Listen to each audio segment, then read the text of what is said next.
Olá pessoal, tudo bem? Sejam muito bem-vindos. Eu sou o Juliano Godoy e você está no Grandes, o podcast que conta a história de brasileiros e suas aventuras no exterior. Bom, não é novidade para ninguém que os Estados Unidos têm um modelo de educação muito avançado, especialmente quando a gente fala de educação superior, seja universidade ou seja curso de pós-graduação, etc. E também, né, muita gente que muda para cá, obviamente tem essa aspiração, essa vontade que os filhos façam uma faculdade americana. E também tem muita gente no Brasil que, felizmente, tem essa condição, né, e tem essa vontade que o filho venha para cá fazer uma faculdade aqui. Só que o que geralmente as pessoas não sabem é que o processo aqui é muito diferente do Brasil. E é muito mais complexo, e acaba, enfim, se perdendo nesse processo todo. Então, eu convidei a Daniela e a Patrícia, Daniela Campos e Patrícia Teixeira, que já estão aqui nos Estados Unidos, né, há bastante tempo, passaram por esse processo na raça, aprenderam bastante, né, e com base no aprendizado delas, elas fundaram uma consultoria chamada de Impacto Acadêmico, que hoje ajuda centenas de estrangeiros, não apenas brasileiros, mas qualquer estrangeiro que quer procurar uma vaga numa universidade americana.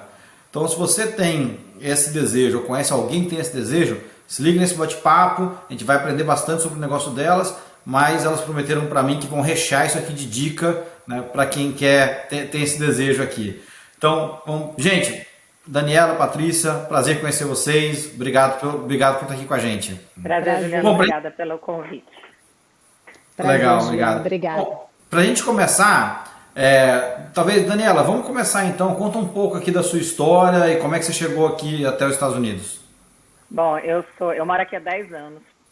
Eu sou formada em administração de empresas pela GV de São Paulo. E aí eu fui para a faculdade com aquele sonho de trabalhar em multinacional e ser uma cidadã do mundo, né? Ser transferida, não ter casa certa, morar cada hora em um país. Só que os planos nunca vão exatamente como você quer, né? Eu acabei casando e o meu marido tinha filhos do primeiro casamento. E a gente, embora eu trabalhasse numa empresa internacional, eu trabalhei um tempo na BAT, né, que era a Souza Cruz, ele também. A gente tinha oportunidades de ser transferido, mas ele não queria sair de perto delas enquanto elas fossem pequenas. Então, esse sonho a gente foi postergando. E quando chegou um momento que elas já estavam adultas, crescidas, a gente conheceu a cidade que a gente mora hoje, que é o Windermere. E a gente estava num momento de vida que viu que era viável. A gente tinha uma reserva que permitia a gente vir para cá e depois planejar o que a gente ia fazer aqui, né? A gente acreditava muito no nosso potencial, no nosso braço, né? E assim, a gente tem um tempo, a gente tem uma reserva suficiente para colocar esse conhecimento de anos no mercado aí para algum negócio aqui. E daí, depois de 4 anos, a gente começou um empreendimento que quem toca hoje é o meu marido, que são pet shops, que a gente tem várias na região de Orlando e faz parte de uma franquia, um projeto maior. E, em paralelo, eu vim com os meus 3 filhos, né? Nós viemos com os 3 menores, as 2 maiores ficaram lá. E, em paralelo, meio que surgiu esse trabalho para mim, que era assim, como é que a gente envolve as crianças e maximiza aquele sonho, né, de todo imigrante, que é eu estou vindo para os Estados Unidos para dar uma educação melhor para os meus filhos, né, que a maioria das pessoas que a gente pergunta fala isso.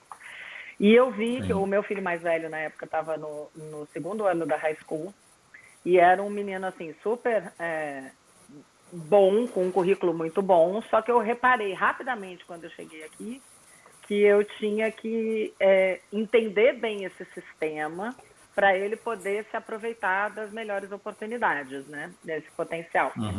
E aí foi quando eu fui em paralelo ao negócio que a gente estava abrindo, que quem toca realmente hoje em dia é meu marido, me envolvendo com o conhecimento acadêmico, mergulhei, fui para as escolas, fiz voluntário e tal, para conseguir integrar primeiramente os meus filhos. Daí, depois de 5 anos, a Paty veio para cá e a gente se encontrou aí, ela vai contar um pouco da história dela.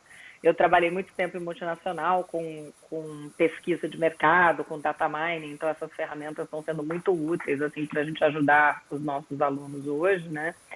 E resumidamente, depois da chegada nos Estados Unidos, é isso, acho que depois eu conto à medida que você for perguntando. E Patrícia, e você então? Como você veio parar aqui? Então, na verdade, eu vim pelos mesmos motivos da Dani, né? Na verdade, a única diferença é que eu não criei um business aqui inicialmente, né? O meu marido foi transferido, ele trabalhava numa multinacional, ele foi transferido para os Estados Unidos. E nós viemos, né? Eu tenho dois filhos, né? E eles vieram, minha filha já entrando no high school também, e ela sempre quis essa oportunidade de estudar numa escola americana porque ela jogava futebol no Brasil, né? E no Brasil, o futebol é uma carreira não muito bem vista no caráter feminino, né? Ele é muito Sim. reconhecido internacionalmente no masculino, mas no feminino ainda tinha muitos preconceitos, etc., que ela vivenciava e enfrentava, tanto que ela jogava na escolinha do Barcelona com os meninos, né? Uau. Então, ela vindo para cá, ela conseguiu esse espaço no time de futebol e foi construindo essa carreirinha aí no high school, né? E aí foi quando eu também tive contato com a educação americana, achando que eu sabia bastante, mas no fundo eu não sabia nada, né? E aí pude me aprofundar e entender da mesma forma que a Dani, né, que a educação americana ela tem muitas oportunidades, mas ela gera muitos desafios, né? Principalmente para a família que não conhece o sistema, né? Então eu fui entendendo isso e fomos construindo essa experiência, né? Fomos para dentro, tanto a Dani quanto eu, fizemos trabalhos voluntários para o sistema de educação, né? E depois pudemos, né, assim, construir uma metodologia que funcionasse para todo mundo, né? Eu sou formada no Brasil e até a minha história fala um pouquinho também disso, né? Porque na verdade a minha primeira formação é engenharia, né? Eu trabalhei como executiva de empresa também bastante, até o momento de ser mãe. Quando eu fui mãe, eu abri mão do mercado de trabalho e inquieta de ficar em casa, né, só no papel materno, eu acabei voltando para a escola e cursei psicologia e hoje eu sou formada também em psicologia e tenho formação em psicanálise, né? Então já tinha um consultório no Brasil. Quando eu me mudei para cá, isso foi uma inquietação, né? Ver tantas crianças com tantos desafios, né? Os adolescentes passando por situações tão difíceis e que geravam tanta pressão para eles, sem eles terem o suporte da família que, na verdade, não conhecia o sistema, né? Então, um pouquinho da Legal. história que juntou a Dani, né? E aí, vocês já se conheciam antes ou vocês se encontraram aí aqui nos Estados Unidos? Como que foi esse encontro, A então? gente se encontrou aqui, a gente tinha muitos amigos em comum, porque apesar de eu ser de São Paulo, né, eu casei no Rio, né, eu falo que eu fui importada, eu tenho cidadania carioca, meus filhos nasceram lá. Falo paulistês e carioquês fluente, o carioquês com sotaque. E a gente tinha vários amigos em comum, mas a gente se encontrou aqui, assim, logo que a Paty chegou, a gente já conectou, porque os filhos também ficaram amigos e a gente se encontrou aqui. E aí, então, assim, pelo que eu entendi, vocês tinham filhos em idade, né, idade escolar, que estavam entrando numa universidade, e da onde que veio, então, o insight de, olha, vamos tem um negócio aqui, né? A gente pode ajudar mais gente, a gente pode, enfim, padronizar, transformar isso num negócio para ajudar mais pessoas. Isso começou muito, né, com o meu desejo. A Dani estava já nesse processo há algum tempo, né? E eu vivenciei muito isso com a minha filha, né? A minha filha entrou no 9º ano e eu fui acompanhando isso, né? E como eu era psicóloga, isso me inquietou muito no sentido de ver a pressão psicológica que isso estava sendo gerado nas crianças, né? E aí, informalmente, os pais e os próprios amigos da minha filha, né, começaram a me procurar. Ah, tia, você pode ajudar? Tia, você sabe isso? Tia, você sabe aquilo?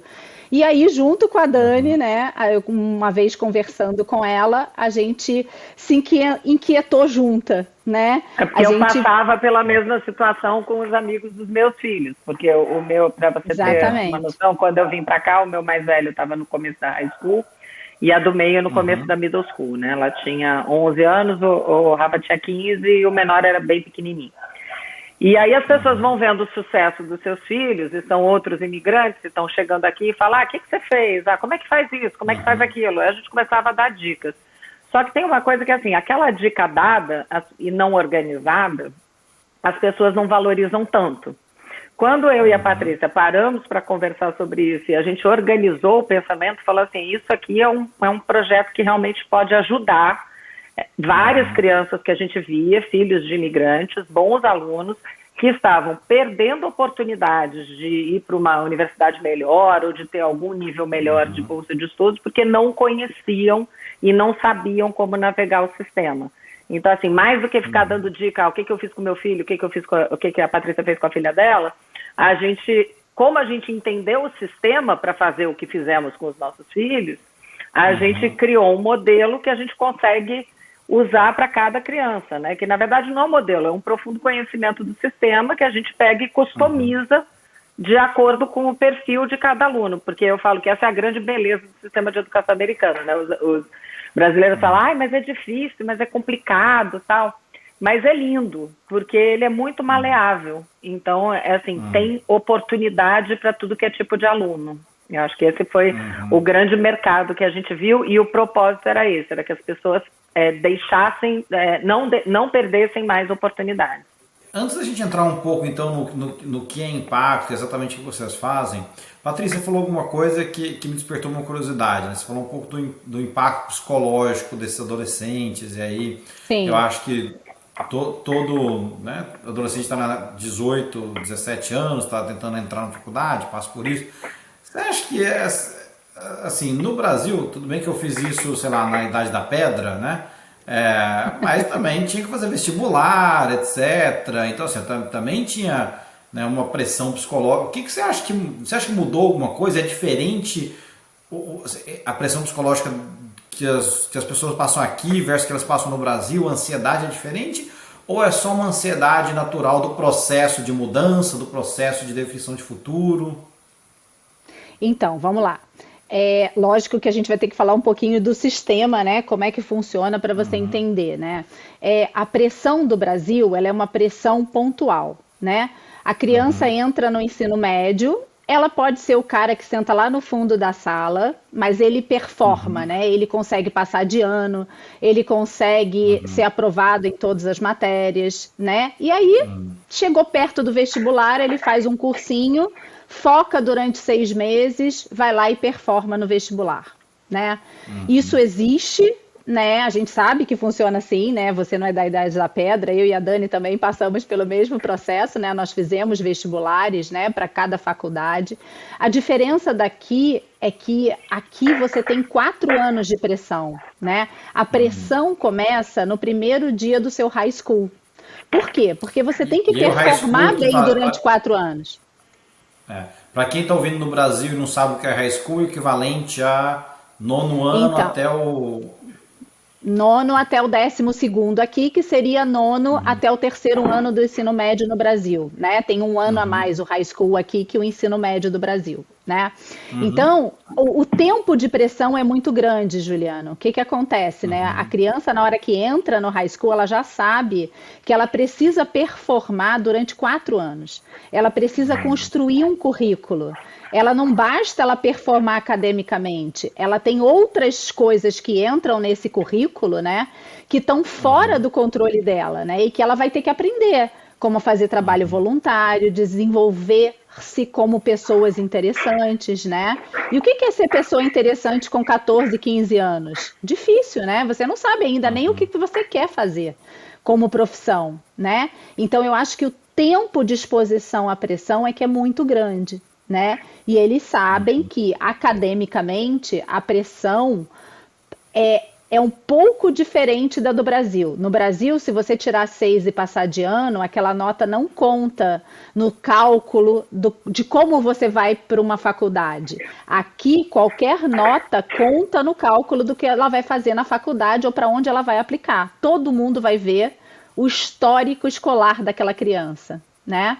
Então, isso é muito importante da gente falar, né? Porque eu acho que esse é o maior peso que os estudantes aqui nos Estados Unidos carregam, né?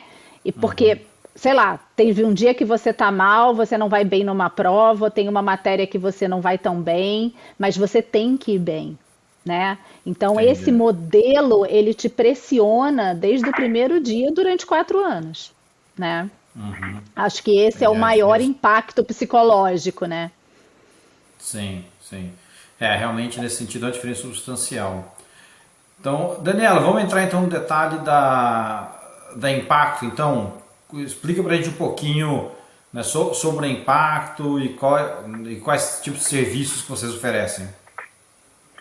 Bom, então a gente está trabalhando com os alunos mesmo, oficialmente, há 3 anos. A gente começou por causa desse modelo, né, de querer que os alunos não perdessem oportunidades e de trabalhar com seu potencial máximo, e porque a gente acha que muitas consultorias que tem aí usam um padrão para os alunos. O que a gente faz é trabalhar de forma customizada para as famílias de imigrantes que estão aqui, dentro da realidade, do que aquela família tem e pode investir, do que o status imigratório daquela família permite que o aluno atinja e qual o potencial acadêmico desse aluno. Então, por isso que eu falo, às vezes dentro da mesma família são 3 histórias diferentes, 2 histórias diferentes, 4 histórias diferentes, cada filho vai construir um caminho aqui que é possível navegar. E aí a gente tem alguns serviços, né?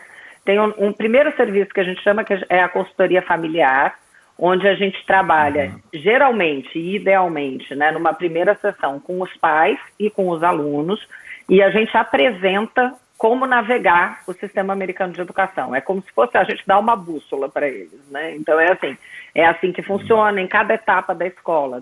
A gente tem clientes que têm crianças desde a elementary school para esse primeiro serviço, né? Que é assim, como é que funciona cada momento desses, o que é esperado das famílias, o que é esperado dos alunos, para eles navegarem cada uma dessas etapas. Então, a gente explica como funciona. É um primeiro serviço. Um outro serviço que a gente faz, que é o mais importante, é o nosso core business, né, é a mentoria dos alunos que estão a caminho da high school. Então, a partir do 8º ano, já começa a ter muitas decisões que são tomadas pelo aluno. Que daí, no caso, tem que ser o aluno com as famílias conscientes, né? E a gente sempre fala que a gente começou o impacto acadêmico porque os nossos filhos, né, de imigrantes, eles estão em desvantagem, em relação, entre aspas, em relação aos americanos, porque os americanos já passaram por esse processo por gerações. Claro. E os nossos, assim, eles são cobaias dentro do nosso universo, né? E aí a mentoria é justamente ajudar, a gente meio que educa a família e os alunos em como navegar esse processo todo, porque daí o aluno tem essas várias escolhas para fazer. No Brasil a gente escolhe a escola que o aluno vai estudar. Vai estudar numa escola mais puxada, vai estudar numa escola mais alternativa, vai estudar numa escola que valoriza mais as artes. Aqui, cada ano, o aluno faz escolhas. Ele escolhe as matérias eletivas, ele escolhe o nível de matéria que ele vai cursar. Então, a gente vai fazendo esse acompanhamento todo, da parte acadêmica e da parte desse desenvolvimento que a Paty falou, que é uma palavra assim que os nossos alunos devem ficar cansados de ouvir, que é dos extracurriculares, que vão torná-los alunos interessantes. Então, a gente ajuda a compor esse currículo, né, com um balanço do acadêmico e das atividades feitas fora da escola para cada aluno. E a gente tem uma versão menor do serviço da mentoria, que são alunos que chegam aqui já muito perto da fase de aplicar para as universidades. Então, a gente basicamente ajuda eles a navegar o processo de application. Eles já têm um currículo construído. A gente não pôde construir esse currículo com eles, porque a gente não trabalhava com eles. Mas a gente vai pegar e embalar isso e apresentar da melhor forma possível para os colleges, né? E um serviço que a gente começou a fazer recentemente, que chegou para a gente através dos escritórios de imigração e tal, que é um serviço quando a família está para se mudar para cá, ou acabou de ter o green card, ou acabou de decidir que vem morar nos Estados Unidos, que envolve, assim, é uma reunião parecida com a consultoria familiar, só que ela é um pouco mais completa. A gente pega os dados de cada criança da família e ajuda a orientar até com área, quais são as boas escolas para estudar, né, naquela composição de família, quais são as melhores opções. Então, a gente tem uma reunião muito parecida com a da consultoria familiar, mas depois a gente envia um relatório, né, com sugestões, né? A gente sugere essa escola, morar em essa área, e faz um balanço do que é melhor para cada família. Então, esse é o modelo que a gente opera hoje. Tá bom, legal. Vocês cobrem tudo, né? Então é legal que é meio que one-stop shop para quem está nesse, né? Quem está precisando desse tipo de, quem está nessa situação. Mas olha só, eu acho esse um tema super relevante e complexo também, né? Para quem não, né? como vocês mesmos falaram, né, os americanos já estão aqui, já tem gerações de experiência, né? Então o pai fala, ó, nessa universidade, vai nessa, é assim que faz. E para imigrante que está vindo para cá, não tem todo esse conhecimento. Podemos entrar um pouco mais então no detalhe, de explicar um pouco de novo para quem está começando a passar por isso, etc. Vocês falaram várias vezes de aplicação, né? Não, tem que fazer aplicação pro college. A primeira coisa também assim, para quem tá ouvindo a gente vai usar college também, né? Não é colégio no Brasil, né? O college é a universidade aqui, é a faculdade. Então se quem ouvir college aqui, né, é college, universidade, college, university é a mesma coisa, né? Mas enfim, o que é então essa aplicação? No Brasil é vestibular, é Enem, você escolhe a faculdade, né? Aqui a aplicação é o que? É um currículo que o aluno manda, é um formulário que ele vai na universidade preenche. O que precisa para ele aplicar? Tá, então, vamos lá. Na verdade, a aplicação, ela inclui vários passos, né? Aqui a gente tem que colocar na cabeça que aqui é um recrutamento. Eu acho que a aplicação, ela é muito ruim, porque para o brasileiro ela não dá uma sensação do que ela vai comportar, né? Então, é um recrutamento. É igual você aplicar para uma posição de negócios numa empresa. Um trabalho. Né? Você para um emprego, para um trabalho, exatamente. Então, ela consiste, né, de muitas etapas. A primeira etapa é você preencher um sistema para que você se interesse por aquela faculdade. Então, primeiramente, você escolhe a sua faculdade, ou seu college, ou sua university, né? Só que a gente tem aqui nos Estados Unidos 4.200 universidades, 4.200 colleges, né? Então já começa aí a primeira dificuldade. O que eu vou escolher? Eu não posso aplicar para tudo nem para todos, né? Então o que eu vou fazer? Né? Então chega o primeiro desafio, que é a tal da college list, né? Para quais faculdades você vai aplicar, né? Para que major você vai aplicar? Major é a escolha da sua profissão, né? Da carreira que você quer seguir. Também faz parte dessa escolha. A terceira escolha é você mostrar o seu currículo acadêmico, né? Que vai consistir de todas as matérias que você fez ao longo do high school, né? As matérias e as notas, que vão construir o que eles chamam de GPA, que é o Grade Point Average, né? Então, ao longo do seu high school, todas as matérias entram num cálculo, né? A gente tem um cálculo ponderado e um cálculo simples, né? Das notas que você obteve ao longo do seu currículo, né? Hoje, para você se formar nos Estados Unidos, você tem que ter no mínimo 23 a 26 créditos, dependendo do estado que você estuda, né? Você tem que ter cursado esse número de matérias, né? Tem matérias obrigatórias e matérias eletivas, tá? E sei lá, já até perdi a conta em quantos passos são, mas no próximo passo seriam as atividades extracurriculares. Você tem que montar um currículo onde você vai mostrar para o college tudo o que você fez ao longo dos últimos 4 anos. Né? Então, você vai contar a sua história. Eu fiz um trabalho comunitário numa fundação, eu fiz um trabalho comunitário no Brasil, eu criei um projeto que atingiu tantas famílias, eu joguei futebol na escola, eu, sei lá, trabalhei num projeto de artes, fiz um fundraise, levantei dinheiro para uma fundação específica, enfim, você vai contar toda essa história, né?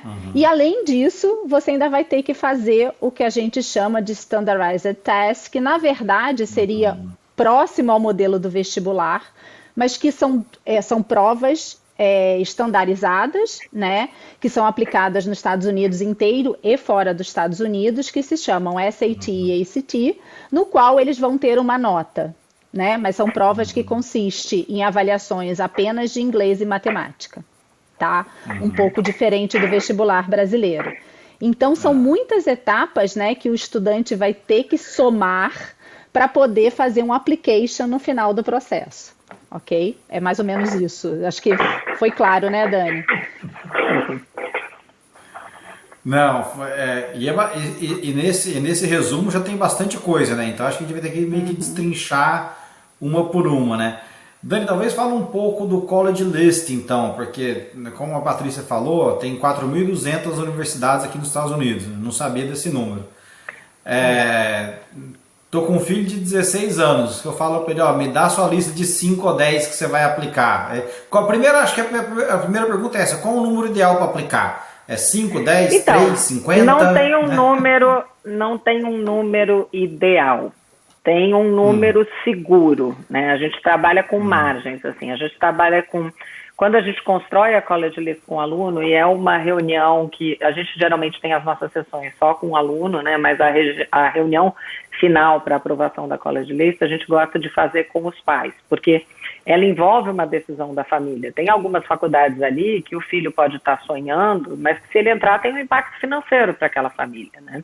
Então, a gente trabalha, geralmente, tá? Não é um número duro, mas é tipo com 3 opções de reach schools, que são aquelas, assim, difíceis de entrar, com acceptance rate abaixo de 20%, e que dentro delas, às vezes, tem até algumas que são dream schools, que são aquelas as Ivy Leagues, com acceptance de abaixo de 5%. E quando eu falo acceptance, 5% dos alunos que aplicam, entram, né? E daí menos de 20% dos alunos que aplicam, entram. Então, o aluno pode ter um perfil acadêmico para entrar naquela escola, mas como o processo é um processo de recrutamento, mesmo tendo perfil acadêmico, talvez tenha uma outra pessoa mais interessante para aquela vaga. Então, são por isso que a gente chama de reach schools, que por mais que você tenha um diploma exemplar, talvez você não entre. Aí a gente trabalha geralmente com 3 ou 4 do que a gente chama target schools, que são aquelas escolas que o aluno tem um perfil ali que pode cair para lá ou para cá. Assim, tem tudo para entrar naquela escola, o perfil acadêmico dele está de acordo com a média dos alunos daquela escola, e vai ser uma decisão ali que pode fazer diferença, de uma extracurricular aqui ou ali, uma pequena diferença de major que ele quer estudar, carreira de interesse, alguma coisa, mas que o aluno já tem uma chance maior. Eu diria que é tipo 50-50. E aí depois tem as escolas que a gente chama de likely, que é assim, é provável que o aluno entre naquela escola porque ele é um aluno academicamente melhor do que a média dos alunos que estão naquela faculdade. E aí a gente trabalha com essa lista, geralmente com umas 10 escolas, tá? 3 ou 4 reach, umas 4 targets e umas 2 ou 3 likely. Todo aluno acaba na última hora enfiando mais escola, então a gente acaba tendo que subir essa lista, porque o povo fica, mas se eu aplicar para não sei qual, e se eu aplicar para não sei qual, a gente acaba trabalhando com uma média de 12 a 14.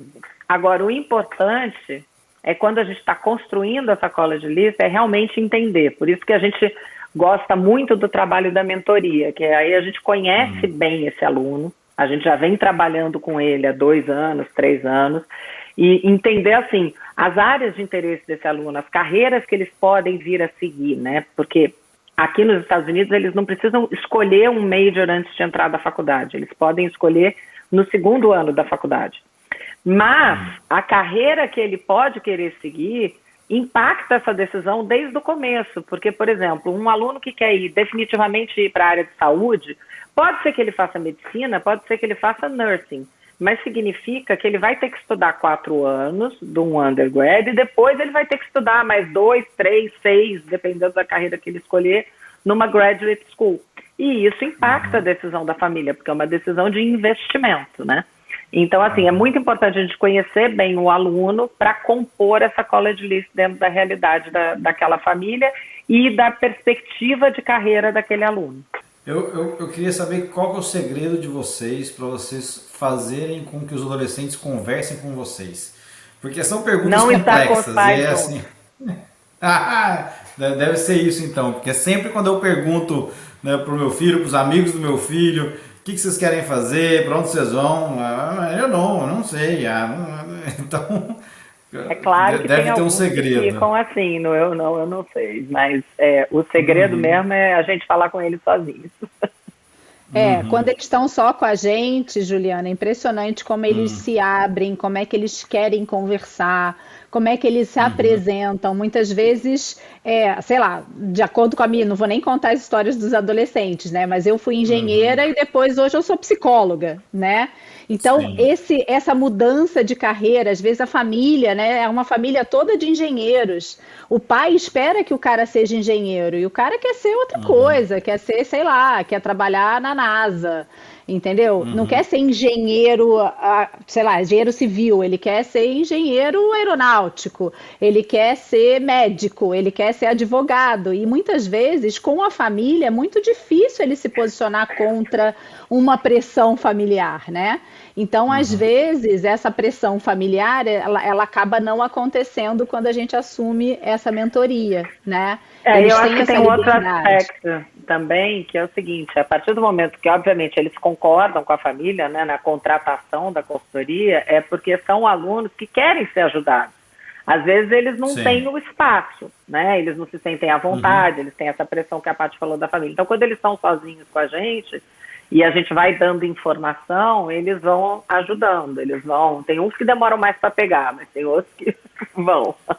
Tá, legal. E, assim, para quem já tem filhos aqui nos Estados Unidos, né, que tá no que a gente chamou de high school, que é a partir do 9º ano, etc. O que os pais podem fazer para ajudar esses adolescentes a estarem preparados, né? Incentivar a fazer matéria avançada, né, o tal do AP, Advanced Placement. Qual o papel dos pais nessa preparação? Eu acho que o papel dos pais, né, Juliana, é muito conhecer o sistema. Não dá para você chegar nos Estados Unidos e não conhecer o sistema de educação. É importante conhecer, porque é você que vai estar com seu filho todos os dias. É você que vai ajudar na hora que ele tira uma nota boa, na hora que ele tira uma nota ruim, a explicar o que ele tem que fazer, né? Explicar o caminho que ele pode seguir. Se ele não sente confiança no seu conhecimento, né, ou pelo menos que você entende do que você está falando, ele vai passar pelo que a gente chama de peer pressure, né, que é o que os colegas falam. Então, a família, o pai e a mãe, eles perdem um pouco esse lugar na hora que os parceiros, os colegas, assumem esse lugar do conhecimento. Só que os colegas têm a mesma idade deles, né? Então, a família tem que estar preparada para conhecer o sistema e dar suporte àquele aluno no processo de adaptação, de pesquisa, de escolha de matérias, de nota, né, de como se portar diante do sistema. E quando que começa a aplicação? É no último ano de high school? É no penúltimo? Que essa também é a diferença do Brasil, né? No Brasil você só vai aplicar para a universidade quando você está no último ano, né? Você termina, era o 3º colegial, de novo no século passado, não sei se ainda é assim. Mas aqui é no 3º ano do high school, né? Não é no último, né? É no começo do último. As aulas começam em alguns estados em agosto, em outros em setembro. E as applications, assim, para quem vai aplicar no que é chamado Early Action, Early Decision, que é outro tema para a gente desenvolver, mas enfim, os primeiros prazos de application começam a acontecer já no final de outubro. Então é o que a gente sempre fala para o aluno, o último ano é um ano, assim, que meio ano é de trabalho nas applications, e o outro meio ano é garantir que você termina bem a escola e se forme e acabou, mas já não conta para a decisão de se você vai ser aceito por aquela escola ou não. Então, são 3 anos de trabalho que você vai mostrar na sua aplicação. Na hora que você está aplicando, são os 3 primeiros anos que vão ser mostrados. A decisão vai ser tomada com base no trabalho nesses 3 primeiros anos. Porque o prazo para aplicar é logo no começo do último ano. E vocês falaram dos testes também, né? SAT, ACT. Fala um pouquinho o que são cada um desses testes, quando eles acontecem, da importância, etc. Se tem uma nota mínima de corte, de referência. Para cada college você vai ter uma nota de referência diferente, tá? Dependendo do nível do college que você quer entrar, tá? Mas essas provas, elas são provas que estão disponíveis desde do momento que você entra no high school, você já tem direito de fazer essas provas, caso você queira. Em termos de conteúdo acadêmico, você tem o freshman e o sophomore, que seria o 9º e o 10º ano, que vão compor o conteúdo da prova, seja ela SAT ou ACT, tá? O SAT, tanto o ACT quanto o SAT, eles falam são 2 provas, né, diferentes entre si, em termos de tempo e de estrutura, mas elas são provas de inglês e matemática, tá? Elas têm estruturas um pouco diferentes. Todas 2 são provas de tempo, né? Você tem um tempo para que você cumpra um determinado número de questões, então você tem que estar muito treinado para fazer a prova, muito mais na competência de se ajustar ao tempo da prova, ajustar o seu raciocínio ao tempo da prova, do que na competência acadêmica em si, né? Então a gente brinca que eles precisam treinar mesmo, igual fazer musculação, né? Eles precisam fazer muitos exercícios para poder performar bem, seja no SAT, seja no ACT. O ACT é uma prova mais fácil, só que ela é uma prova muito rápida, então você tem que estar muito competente para raciocinar muito rápido, né? Você tem, em média, menos de 1 minuto para fazer cada questão. E o SAT, você tem, em média, 65 segundos para fazer cada questão. Então, dependendo do aluno, dependendo do formato de raciocínio, dependendo da personalidade, cada teste pode ser melhor para um tipo de aluno. Tá? Em termos de nota mínima, né, a gente tem alguns parâmetros que, uma vez que a gente saiba mais ou menos qual é o caminho que aquele aluno quer seguir em termos de college, né, da college list que a gente estava falando, a gente vai junto com eles definindo quais seriam os pontos mínimos, né, da curva. Então, assim, para um college muito difícil, né, ele tem que performar muito bem, então ele tem que estar lá em cima, no caso do SAT, por exemplo, o valor máximo é 1.600. Para aplicar para uma Ivy League, que são as 10 tops faculdades americanas, né, ele tem que estar lá com 1.500 próximos dos 1.600, né, senão nem adianta aplicar. Então, a gente vai acabando construindo isso também junto com o perfil daquele estudante. E aí, eu não sei se chegou a citar isso ou não, mas a aplicação desse teste, ele é no início no final do terceiro ano do high school, é isso? Não, ele pode acontecer ao longo do 11º ano e durante o início do 12º ano, tá?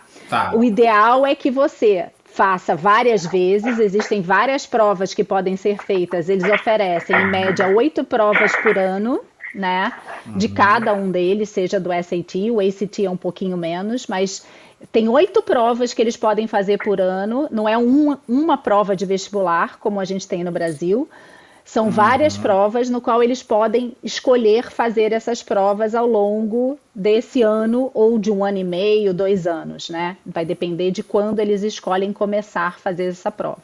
O conteúdo termina no 10º ano. E eles podem fazer mais de uma vez a prova.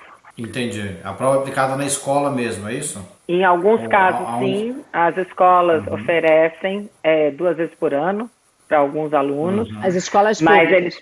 As públicas, mas eles podem fazer mais vezes em test centers, né, que são chamados. Sim. Eles se inscrevem pelo site do College Board ou pelo site do ACT e daí escolhem o local onde vão fazer a prova. Tá. Então, para quem está no Brasil e quer entrar aqui, como que ele faz para fazer esses testes? Ele tem ele tem test centers internacionais espalhados pelo mundo todo, no qual eles realizam essas provas. Talvez não com a frequência que existe nos Estados Unidos, a frequência é um pouco menor, eu acho que são 4 ou 5 provas por ano, mas dependendo do país, tem uma frequência diferente, mas todos têm acesso a essas provas. Entendi, tá bom.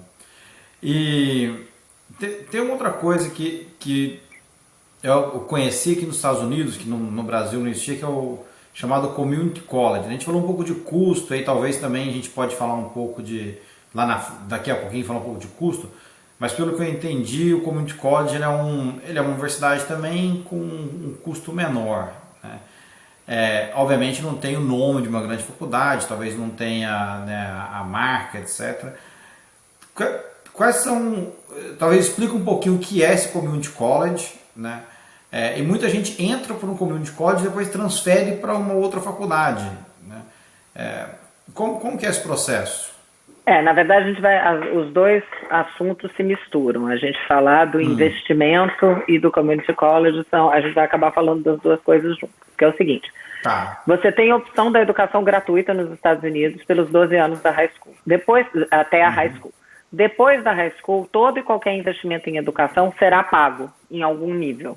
As universidades públicas americanas não são gratuitas. E aí a gente divide as instituições de ensino superior em 3 tipos, né? o Community College, as universidades públicas e as universidades privadas. Qual a diferença entre eles? O Community College, ele é uma universidade que tem, não é uma universidade, é um college, que tem cursos técnicos, então tem várias formações, que aqui nos Estados Unidos, toda vez que o profissional tem alguma certificação, ele é um profissional mais qualificado, ele se habilita para um nível melhor de emprego. Então, sonógrafo, técnicos em mecânica, em ar-condicionado, tem cursos que são cursos de 2 anos, que são oferecidos pelo Community College. Para os alunos que querem estudar numa faculdade de 4 anos e sair ao final dos 4 anos com um diploma de bacharelado, né, que é o Bachelor Degree, o Community College funciona como uma etapa transitória. Eles vão ter 2 anos estudando nesse Community College, onde eles vão fazer o que era chamado lá no nosso tempo de ciclo básico da faculdade, porque lembra que eles só precisam escolher o major ao final do segundo ano, né? Então, eles vão fazer os 2 anos do ciclo básico exigido pelos colleges, no Community College, construindo um bom currículo nesse Community College. Depois desses 2 anos, eles aplicam como alunos em transferência para uma universidade de 4 anos. Então, eles saem com a formação do ciclo básico e vão terminar a educação no seu college de 4 anos por mais 2 anos, tá? Os 2 anos do Community College valem. Então, são 2 anos mais 2 anos, não são 2 mais 4. E aí, o outro tipo de instituição, bom, ele tem uma vantagem financeira, né, o Community College, porque para começar, geralmente essas instituições são na cidade onde o aluno mora, então ele já não precisa gastar com a moradia na faculdade, com a alimentação, é meio que um modelo parecido com o do Brasil, né, porque aqui nos Estados Unidos eles costumam sair de casa, morar na faculdade, porque as faculdades não necessariamente, as melhores opções ali da sua college list são na cidade que você mora.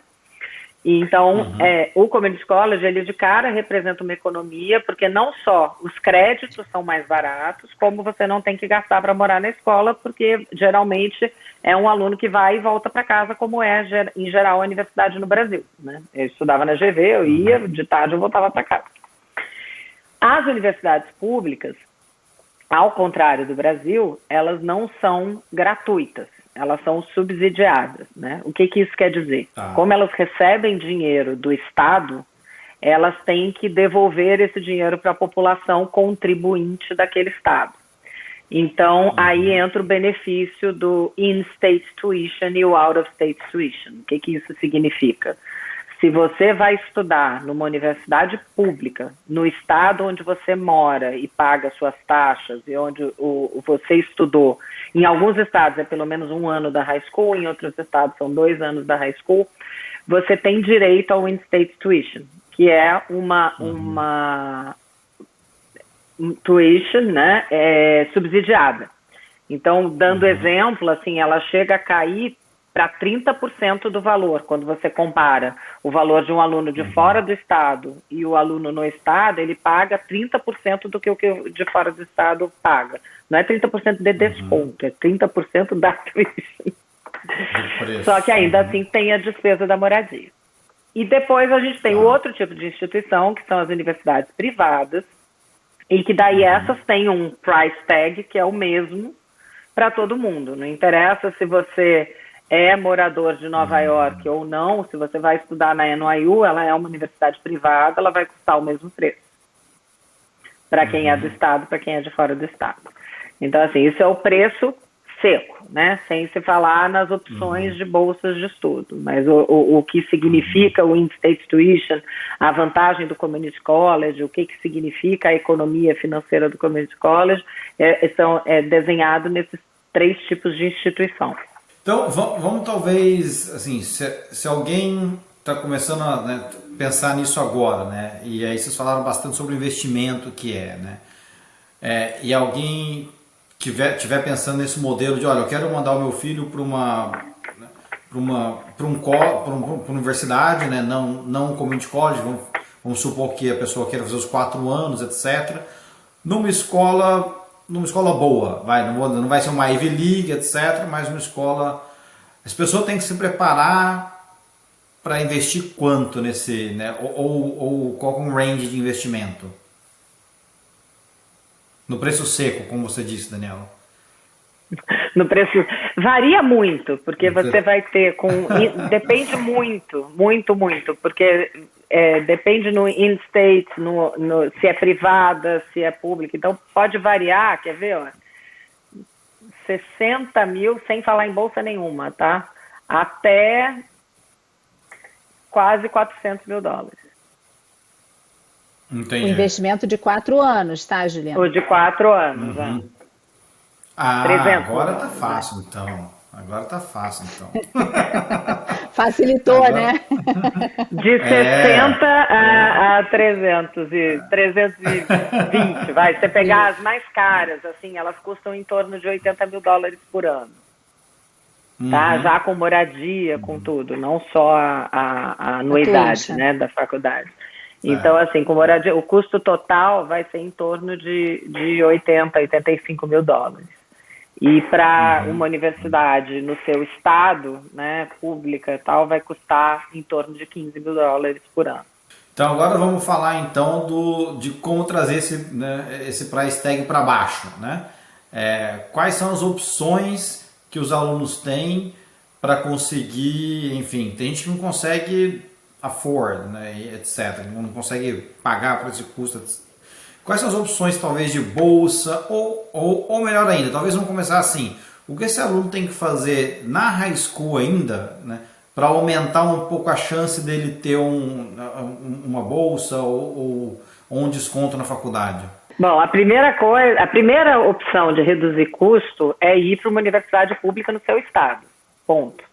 Tá. Esse é o primeiro redução, já vai sair completamente desses dígitos de 80 mil por ano e vai cair para os dígitos de 15 mil por ano, se o teu filho não tiver nenhuma bolsa, nenhum benefício.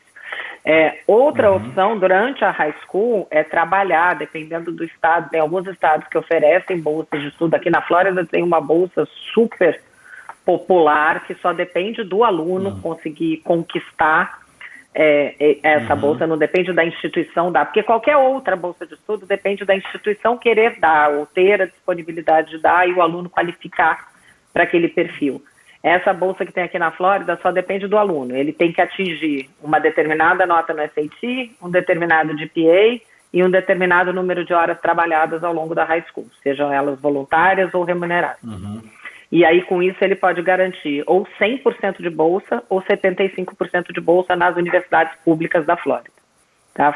É um tipo de bolsa que foi criado pelo governo da Flórida em parceria com a Florida Lottery para reter os talentos da Flórida na Flórida. Tá? Chama Bright Futures. E aí não tem um projeto parecido com Bright Futures nos outros estados, pelo menos nos estados que a gente já trabalhou e que a gente conhece. Mas existem, sim, outras oportunidades de bolsa de estudos locais num grau menor, tá? Nenhum com esse tamanho que tem o Bright Futures. Ainda na high school, o que o aluno tem que fazer para ser elegível, para reduzir, né? Porque como é que funciona o processo na maioria das universidades? Para as bolsas de mérito, tá? Não estou falando para as bolsas de quem prova que precisa, que é um outro capítulo.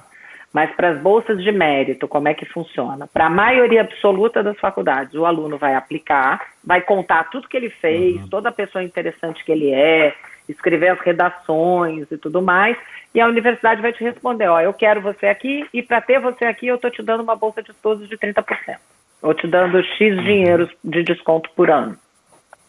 E aí, no final, ele junta todas as cartas de acceptance que ele recebeu, ele faz uma conta. A gente teve um aluno ano passado que ele tinha recebido 50% de bolsa na Universidade de Miami, que é uma universidade privada, cara. Só que ainda assim, quando você põe na ponta do lápis, comparando com essa opção, principalmente aqui na Flórida, que tem esse peso grande do Bright Futures, ele tinha 100% de bolsa numa universidade pública muito boa. Então, ele preferiu ir com 100% de bolsa para uma universidade pública muito boa. Mas, para um aluno que não tem os 50% na Universidade de Miami, porque ele era um bom aluno academicamente, é muito bem-vindo. Isso vai vir para a maioria das escolas automaticamente. Para algumas escolas, que é isso que a gente atenta com os nossos alunos, né? Para ser elegível para essas bolsas de estudo, você tem que escrever alguma redação a mais, você tem que aplicar num determinado prazo. Então, o segredo é ficar ligado na sua college list com o que aquela universidade exige. Oferece. Tá? Oferece e exige para você ser elegível para essas bolsas, né? E aí varia muito. E daí tem universidades, as menos estreladas, as menos selective, elas dão bolsa de mérito porque eles querem atrair bons alunos para aquela escola, porque é isso que vai construir o futuro do negócio deles, porque lembra que esse não é um negócio com fins lucrativos, é um negócio de status, né? Porque teoricamente as boas instituições não têm fins lucrativos. E para as universidades muito top, né? E daí a gente está falando das Ivies, de Duke, das universidades da Califórnia, as privadas, né? Porque as públicas seguem o mesmo modelo. Você tem a bolsa só que eles chamam de base need. Então, é para quem precisa. E daí, como é que você prova que você precisa? Você tem todo um sistema que tem que ser preenchido e que vai determinar que tipo, no seu nível de renda familiar, o que aquela família, o que aquele aluno tem direito como grants, como benefício e como empréstimos, né? Então, o que é o grant? É a ajuda que é dada pelo governo e que esse aluno não precisa pagar depois, é dado. Aí, mas de repente, mesmo isso ainda não é o suficiente para o aluno pagar a faculdade. Aí a faculdade pode ter a iniciativa de dar mais tanto por cento de bolsa. E se essa conta ainda não fechar, aí o último recurso é um empréstimo estudantil que o aluno vai pegar, geralmente no nome do aluno, e ele vai pagar depois que ele se formar. Aí ele fica pagando em pequenas parcelas, é tipo um mortgage, né? Vai pagando devagarzinho. Então, acho que essas são as opções. E quando você constrói um bom currículo, você pode ganhar bolsas de até 100% em universidades privadas. Só que provavelmente não nas mais seletivas. Nas mais seletivas só se você realmente provar que você precisa. Claro. Você falou de financiamento. Que tipo de detalhes você pode dar mais? Que eu não queria também destruir o sonho das pessoas aqui, né? A gente falou de $300 mil pelos 4 anos. Pode ser gente que vai falar assim, então não vou fazer mais, enfim, é muito distante. Mas de novo, tem todas as opções de bolsa para trazer o custo para baixo. E aí, pelo que eu entendi, vocês têm esse conhecimento, então, de novo, contratando o serviço de vocês podem ajudar a trazer esse custo para baixo. Mas 2 tem a opção de financiamento, né? Como funciona o financiamento? O financiamento ele vai depender muito do histórico de crédito daquela família, né? E do que de bens aquela família tem, né? O valor é sempre entregue para a faculdade que você é aceito, né? Então você vai ter que apresentar, a sua família vai ter que apresentar o que eles chamam de Household Annual Income, né? O que aquela família gera de receita por ano e o que aquela família tem de bens já pagos por ano, né? Naquele ano, nos 2 últimos anos antes de aplicar para o college, né? Que podem dar suporte àquele estudante para pagar aquele college. Eles pensam muito diferente da gente, né, Juliana? Porque muitas vezes a gente tem um monte de bens, mas a gente não tem aposentadoria, a gente não tem um monte de coisas, então a gente não quer transformar aquele dinheiro, né, que é um bem que a gente vai ter para o futuro, em caixa para pagar um college, né? Então, o financiamento que a gente fala depende muito de uma avaliação da faculdade, do departamento financeiro da faculdade e do que eles chamam do IRS americano, né, que faz uma avaliação do seu imposto de renda, caso você seja americano ou cidadão americano que more nos Estados Unidos de forma residente, né, permanente. Então, eles vão analisar, sim, os seus 2 últimos anos da sua história financeira nos Estados Unidos, né, ou fora dos Estados Unidos, mas que gere esse potencial de pagamento, né?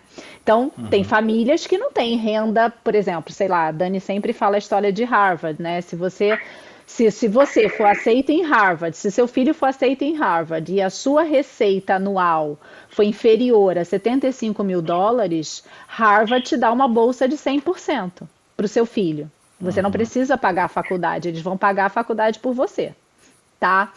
Então, é o que a gente chama do base need, né? Tem uma base de corte, onde, dependendo da receita daquela família, a própria instituição ou o governo vão te ajudar a fazer aquela faculdade, né? Mas lembrando, né? A gente já deve ter visto muito nas séries o bebê americano quando ele nasce, né? A família americana ela faz uma poupança para aquele bebê para um dia ele ir para o college, né? Por quê? Porque eles também não guardam dinheiro para isso, uma vez que a educação é gratuita até o high school, né? Até o último dia do high school, a sua educação é gratuita, né? Então, a ideia é que quando esse bebê, né, se forme lá no high school, ele tenha uma poupança que pelo menos dê poder para ele para escolher o college que ele vai, seja para pagar pouco, seja para pagar muito numa escola mais difícil, né, mais selective, mas eles realmente eles se preocupam com isso porque o ensino é gratuito até o high school, né? Então é uma preocupação que eles têm. E o Community College, né? A Dani contou um pouquinho da história do Community College. O Community College muitas vezes é uma ajuda, né, para que essas famílias que não se prepararam, não guardaram dinheiro e não têm condição de pagar esse college mais pesado, né, esse valor mais pesado do tuition, os 2 primeiros anos da faculdade, né, podem ser feitos no Community College. E o crédito que você gera no Community College, ele é muito mais barato do que um crédito num college de 4 anos. Tá? Então também é um benefício que os Estados Unidos dá, né, para aquelas famílias que não têm condição de pagar por um college de 4 anos. Então o estudante se formou no high school, não tenho condição de pagar essa faculdade, não ganhei bolsa. Eu vou para o community college, eu trabalho de manhã, eu gero uma receita para minha família, eu pago o meu community college, faço 2 anos e depois peço transferência para um college de 4 anos, no qual eu vou fazer mais 2 anos apenas. Então, isso também é uma forma, né, de você poder cursar um ensino superior aqui, né, com um custo um pouco menor. Tá bom, legal. Bom, já falamos bastante de dinheiro. Eu queria voltar um pouco no início da nossa conversa, das diferenças entre Brasil e Estados Unidos, porque eu acho que tem uma coisa aqui nos Estados Unidos que é super valorizada e que no Brasil, de novo, pelo menos há 20 anos atrás, quando eu fiz faculdade, não tinha, que é o trabalho voluntário. E eu acho que isso acaba tendo um impacto também na sociedade depois, né? Queria que vocês falassem um pouco da importância do trabalho voluntário, né, para esse processo de admissão numa universidade americana. O trabalho voluntário, ele é uma página dessa parte do extracurriculares que a gente falou que vão compor esse aluno interessante. Uma parte bem valorizada, porque a comunidade americana, ela vive nessa consciência do give back, né? E está cada vez mais forte. Então, assim, é muito bem visto pelas faculdades que você tenha se dedicado a devolver para a sua comunidade, pequena ou ampliada, de alguma forma, algum privilégio que você tem. Então, seja isso um talento, uma habilidade, o seu tempo, que o aluno vai lá e vai dividir. Existem várias instituições para eles poderem fazer esse trabalho voluntário. Eles conseguem fazer através das próprias escolas. As escolas têm clubes que proporcionam a realização de trabalho voluntário. E é muito bem assim, visto e estruturado por aqui. Até existe a expectativa que eles continuem fazendo voluntariado também quando eles vão para a universidade, em um outro nível, que é uma coisa da cultura americana mesmo, que eu acho que de uns anos para cá o brasileiro também está construindo. Sim. No Brasil. Mas na nossa época, quando você falava em voluntariado, a gente não tinha nem como fazer voluntariado lá no Brasil, porque qualquer voluntariado que você fosse fazer era perigoso, né? Era em área complicada, tal, era bem mais difícil de fazer. E aqui tem muitas oportunidades. E assim, quanto mais exclusivo, mais iniciativa do aluno esse trabalho tiver, melhor. Agora, não é só o trabalho voluntário que conta nas atividades extracurriculares, né? Mais uma vez, é uma composição de atividades interessantes que o aluno faz, onde uma delas é um trabalho voluntário. Entendi. E ainda falando um pouco sobre o impacto, vocês ajudam alunos que querem ir para qualquer estado, ou é focado na Flórida, em alguns colleges, ou não? Qualquer estado dos Estados Unidos vocês têm o conhecimento para ajudar no processo? qualquer estado, qualquer college, lógico que uma vez que a gente possa compor essa lista e ela seja uma lista, né, real, né? Não adianta a gente ter um aluno que não performa academicamente e quer aplicar para Harvard, né? Não adianta, porque isso não vai acontecer. Então, por isso a gente conta muito, né, Juliano, com a participação da família, né? Porque a família é a base dessa aplicação, né? Totalmente diferente do Brasil, né? Muitas vezes a família no Brasil tem muito pouca participação, né? Porque você faz lá o Enem, tira uma nota e vai para o college que você entrar, né? Seja ele público, seja ele particular. Aqui a família tem muita importância nessa escolha e nessa decisão, né? Patrícia, queria ter uma pergunta agora para o seu lado psicólogo agora, né? Usar sua experiência como psicóloga. Quais são as principais ansiedades, os principais medos, né, de um adolescente nesse período? Assim, é não saber para onde vai, é não saber se vai ser aceito no college que ele quer ir, lidar com essa frustração, é saber que vai sair de casa, é saber que vai perder os amigos, né? O que é talvez assim, o que mais deixa os nossos adolescentes mais preocupados? Na verdade, você construiu bem, né? Um pouquinho de cada um, né? Ele passa por todas essas etapas, né? Primeiro, eu acho que é a escolha da profissão. A escolha da profissão é uma escolha muito difícil, né? É uma escolha que eles precisam fazer, porque mesmo no high school você tem o que eles chamam de pre-majors, né? Eles já têm uma construção onde eles podem escolher matérias que falam para algumas profissões. Engenharia, você tem o pre-major da engenharia. Biologia, saúde, tem o pre-major da biologia. Direito, tem o pre-major do direito, né? Então, assim, hoje, se você quer ir para digital mídia, você também tem. Então, assim, hoje, né, eles já fazem essa escolha, que pode mudar, claro, mas é uma inquietação. E essa é a primeira inquietação que aparece, né? Aí depois, a segunda inquietação é, será que eu vou conseguir performar para ir para um college? Né? Essa é a segunda pergunta que eu acho que eles apresentam, né?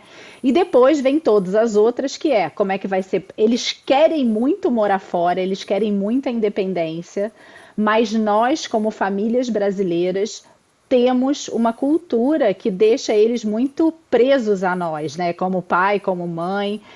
A gente não dá essa independência toda para eles, né?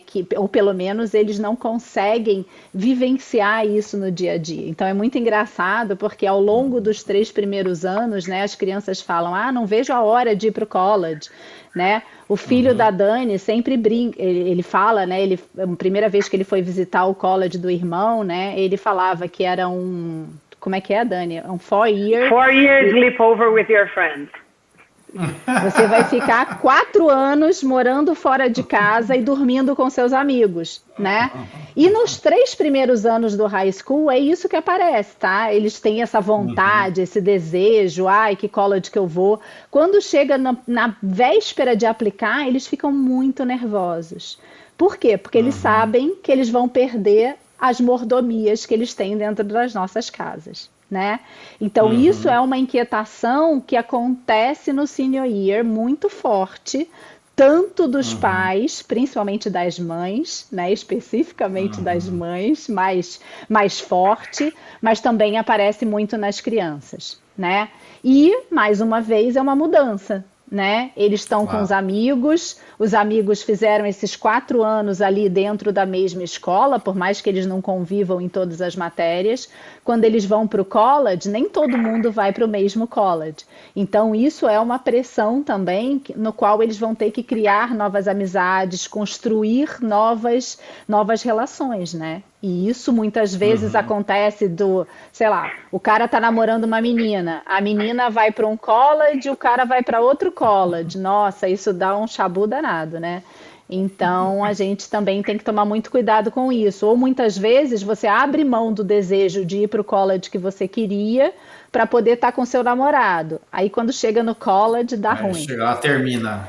Exatamente. Então assim, tem de tudo, mas todas essas inquietações aparecem, né? E nós, como famílias brasileiras, a gente vive esse processo, né? Muitas crianças não se adaptam, muitos adolescentes não se adaptam no college por estarem morando sozinhos, né? E isso é uma questão. O primeiro semestre é muito difícil. O primeiro ano, especialmente no college, ele é um ano de muitos desafios para todos, né? Tanto para a família quanto para o adolescente que foi para o college. Entendi, legal. Gente, Daniela, Patrícia, obrigado. Eu aprendi bastante. Assim, eu tenho mais umas 50 perguntas, mas não vou ficar com vocês 5 horas aqui, né? Para a gente encerrar, eu tenho um quadro que eu chamo de rapidinhos. Eu faço 4 perguntinhas rapidinhos. Eu falo meio que a primeira coisa que vier na sua cabeça. Para facilitar aqui, talvez a Dani comece respondendo, depois eu passo para a Patrícia, para a gente não se perder aqui. Dani, o que você mais sente falta do Brasil? Da família que ficou lá e dos amigos antigos, aqueles amigos que a gente tem. Eu já estou aqui há muito tempo, né? Estou aqui há 10 anos, então já começa a ter também aqui aqueles amigos de fé, mas ainda tem aqueles amigões assim que ficaram lá, né? Os amigos de infância, de faculdade, de ter filho pequeno e passar os perrengues juntos, assim. Então é o que mais sente falta mesmo. E você, Patrícia? Mesma coisa, o que eu sinto falta realmente é da questão da família, né, que a gente deixa lá, né, muitas vezes a família não vem junto com a gente, né, a família grande, né, a família que está fora do nosso núcleo, né, e dos amigos que a gente deixou lá, porque bem ou mal a gente construiu a nossa história lá, né, então aqueles amigos que estavam há muito tempo lá, realmente não vêm para cá, só vêm visitar, né, e que bom que a gente mora em Orlando, porque em Orlando todo mundo quer visitar a gente, tá? É verdade, agora tem voo direto, aí é uma Isso beleza, aí. mais fácil. E Dani, o que você descobriu aqui que agora você não vive sem? O Mango Dragon Fruit do Starbucks. Olha, a resposta mais criativa que eu já ouvi com essa pergunta até hoje, hein? Adoro, não vivo sem ele. E ela gosta... Indignada que no Starbucks do Brasil não tem. E ela gosta de verdade, tá? Eu sou prova disso. Acho que essa mulher toma todo dia. Ela é cliente mais fiel do Starbucks. Agora eu diminuí. Reduzi para uma vez por semana. E você, Patrícia? Segurança. Né? Eu hoje não troco a minha segurança daqui por nada, né? Então as pessoas me perguntam: você voltaria para o Brasil? Não voltaria para o Brasil hoje. Patrícia faz parte dos 90% de resposta padrão, entendeu? A Dani fez 0,01%. Eu quis variar para você ter graça. Eu já ouvi picolé de leite moça, mas o Mango Dragon Fruit foi a primeira vez. Eu venho Mango Dragon Fruit. Isso aí. E eu vou, assim, essa pergunta eu sempre faço para quem quer empreender, então talvez vou dar uma para cada uma, assim. Dani, que conselho você daria para quem quer empreender nos Estados Unidos? Vocês começaram, né? Você tem seu pet shop, começou uma empresa, então me diz aí que conselho você daria para quem quer empreender aqui? Eu ia brincar, né, que é contratar a gente, mas para ajudar na educação dos filhos.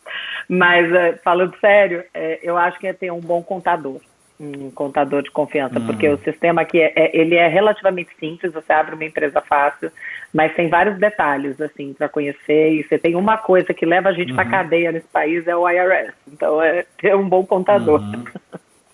Isso aí. Legal. E tem que trabalhar muito, viu, Juliano? Porque aqui não tem férias, não tem 13º, não tem nada, tá? Tem que trabalhar pra caramba, tem que estar disponível para botar a mão na massa, porque o negócio aqui é punk. E Dani, só para eu mudar um pouquinho, então, colocar um tempero nessa pergunta, que conselho você daria para os pais e para os adolescentes, então, nesse primeiro ano de college, que você falou que é o ano mais difícil, etc., que conselho você daria? Respira fundo, de college, né? Que tem a separação, etc., que a Patrícia falou que foi o primeiro ano mais complicado, né? Que conselho que você dá para essas famílias passarem por isso? Eu acho que tem que investir antes no amadurecimento desse aluno, para ele saber o que ele vai encontrar. É um ano, assim, que eles falam aqui, né, o americano fala muito que o senior year é o year of the tear, né, que é o ano das lágrimas. E é um ano mesmo que acho que você tem que, a gente até reforçando o que a Paty falou como família brasileira, preparar o aluno para isso, né? Investir no amadurecimento desse aluno para ele chegar lá e não ter tanta dificuldade. A gente tem uma sessão, Legal. né, que a gente faz no comecinho do senior year, né, que a gente chama os pais para participar, justamente para que durante o senior year eles possam preparar esses adolescentes, né, para que quando chegar a hora de ir, que eles possam ir, né? Isso é muito Legal. importante. E só para inverter agora, Paty, tem um livro, um filme, um podcast que você gosta e queria recomendar para quem está ouvindo a gente? Vixe, tenho. Tem um livro que eu gosto muito, que é o que eu uso, né? Porque eu, na verdade, eu sou psicóloga, psicanalista, então tudo gira muito em torno dessa questão. Tem um livro que eu gosto bastante, que é A Coragem de Ser Imperfeito, né? E eu acho que para a pressão que a sociedade exerce em cima da gente, né? É muito importante que a gente equilibre tanto a nossa saúde mental quanto a nossa saúde efetivamente e o resultado que a gente quer disso, né? Então é um livro que eu gosto bastante. Filme, eu gosto de assistir filme para espairecer, então adoro um filme de romance, aquele que a gente senta na frente da televisão, come a pipoca e esquece do mundo, né? E a última pergunta foi qual é o qual é o podcast? Não precisa ser eu todos, ouço- né? Só o livro tá ok, não precisa ser os 3, não. O podcast que eu uso hoje, que eu adoro bastante, que chama Psicanálise de Boteco, que é muito legal, acho que todo mundo devia de escutar. É de um psicanalista que eu gosto bastante do sul do Brasil, ele montou esse podcast, ele fala Analista coisas de Bagé. Mais ou menos isso. Mas é legal porque ele usa uma linguagem muito acessível, ele é um cara muito competente, eu acho que vale para todo mundo que tiver interesse, né, de buscar esse autoconhecimento, buscar através desse podcast. É muito legal. Legal. E Dani, você, que dica que você tem pra gente?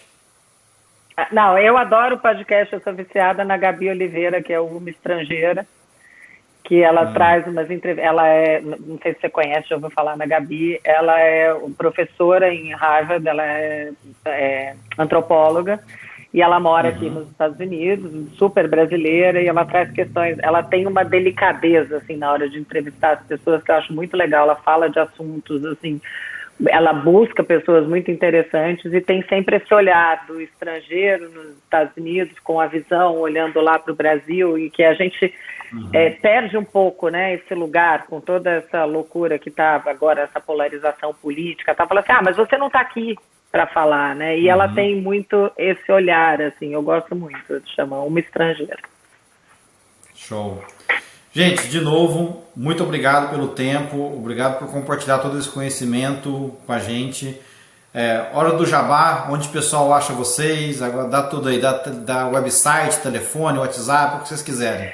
Bom, o nome da empresa é Impacto Instagram. Acadêmico, e aí é fácil porque é tudo Impacto Acadêmico. O site é impactoacadêmico.com, nosso Instagram é Impacto Acadêmico, e por lá tem os dados de contato para falar comigo, com a Paty, sempre nós duas que respondem. A gente é uma consultoria boutique, é pequena, a gente tem pouquíssimas pessoas trabalhando com a gente, mais para assessorar nos trabalhos de pesquisa e background, mas assim, se for falar no Instagram, quem vai responder vai ser eu, a Patrícia, geralmente, então é o melhor caminho mesmo, no Instagram ou o website.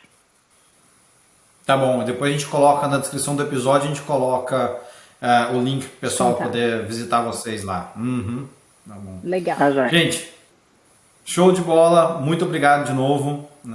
Queria agradecer também a todo mundo que ouviu, acompanhou a gente aqui. Você também me acha no LinkedIn, Juliano Godoy, Instagram, @jg.julianogodoy, no YouTube, imigrantes.com, nosso canal no YouTube.